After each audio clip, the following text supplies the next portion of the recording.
Good morning, Dr. Lucky here. I want to give you a quick promo of my Feng Shui class that's coming up. Now, the Feng Shui I'm going to teach you is what Western civilization have missed for the past 4,000 years. This knowledge is not found in the Western world. This is why this is very near and dear to my heart. Now, a lot of the Feng Shui things you're going to see from other content creators on YouTube is that they're going to tell you where do you put your couch? Where do you do this? What should you have in the kitchen? Where should you not? Now, these things are really helpful for tips and tricks to manipulate energy. Those count too. But this is the fundamental basis of what determines your thoughts. So we're going to start here on this side of the board, okay? We have about 80 to 90,000 thoughts a day. Those thoughts turn into actions. Actions turn into results. And then that becomes your life. We all know that. So what determines your thoughts? Now that is luck. Okay? So there are 3 categories of what determines luck or your thoughts each day. So there are the formless, which is this is your astrology, timing, meaning when you were born. At the moment you draw your first breath is what determines a third of your subconscious and unconscious thoughts. And then there is material. Now this is Feng Shui. Okay? So that's what we're going to go over today. That's all this. And then behavior. Now behavior is virtue, wisdom,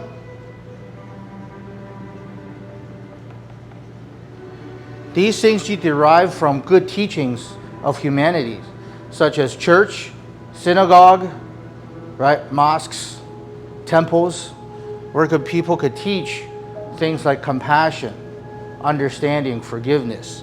So this accounts for a third of the luck.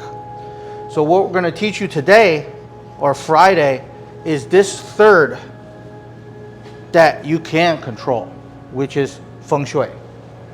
So look over here. Now there are 8 directional energies.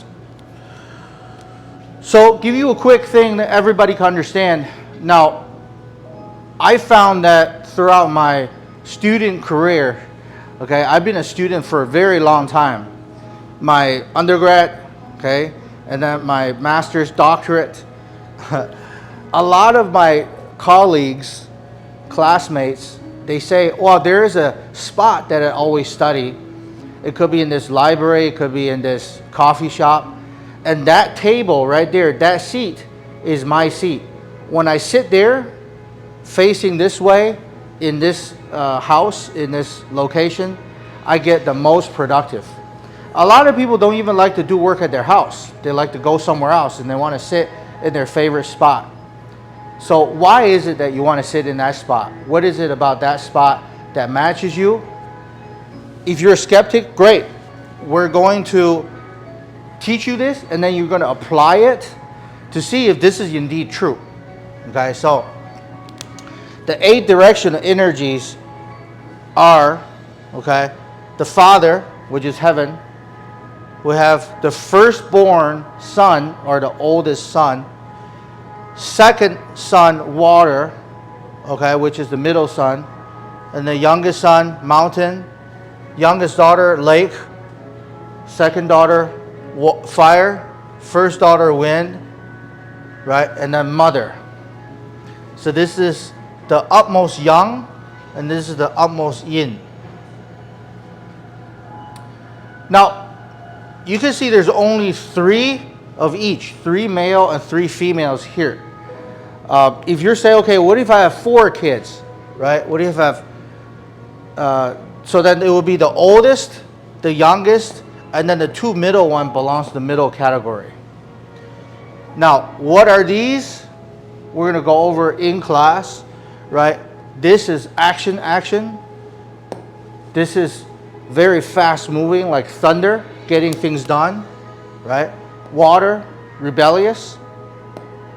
Mountain, right? Very reserved. Lake, joy. Fire, very showy.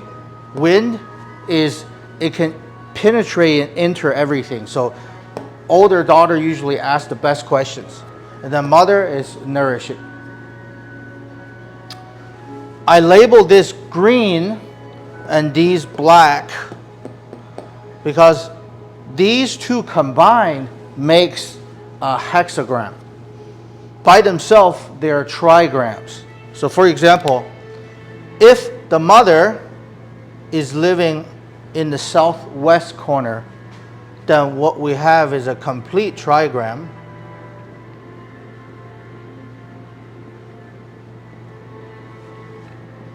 Okay? Where on top, we have what's called the active gua.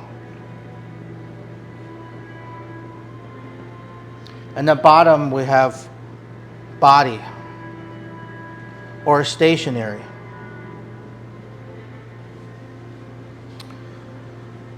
Wait a minute. I've seen these before. I've seen these 4 lines with bars and broken bars before.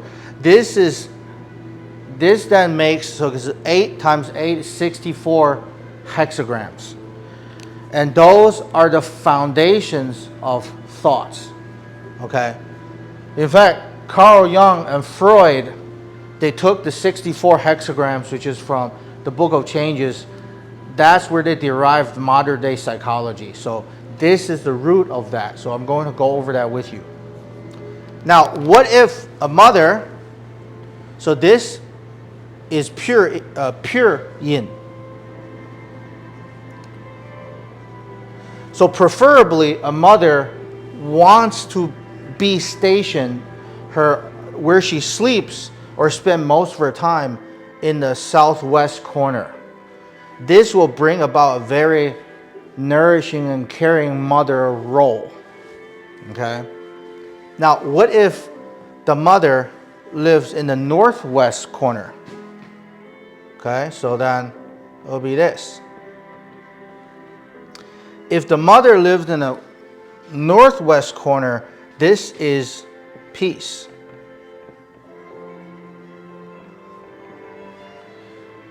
Okay, so then the subjective feeling of this mother that lives in the northwest corner is going to be a feeling of peace.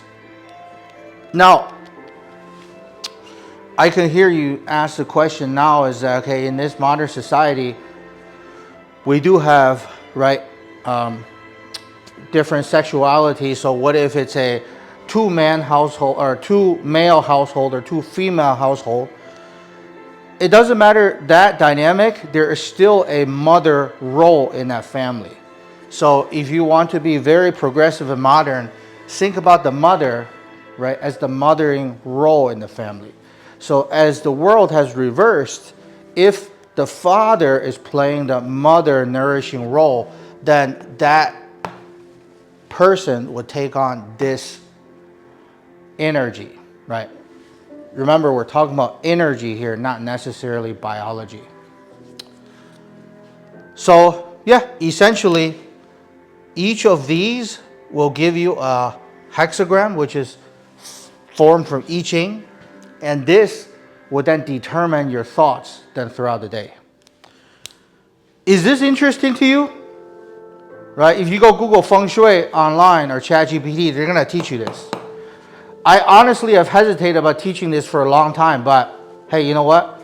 I think AI is taking over, so I'm going to teach, if anything, AI to preserve this knowledge. If this is what you're interested in, join me this Friday at 6 or 6:30, Sarah? Friday. All right, 6:30. Join me 6:30. I'll see you then.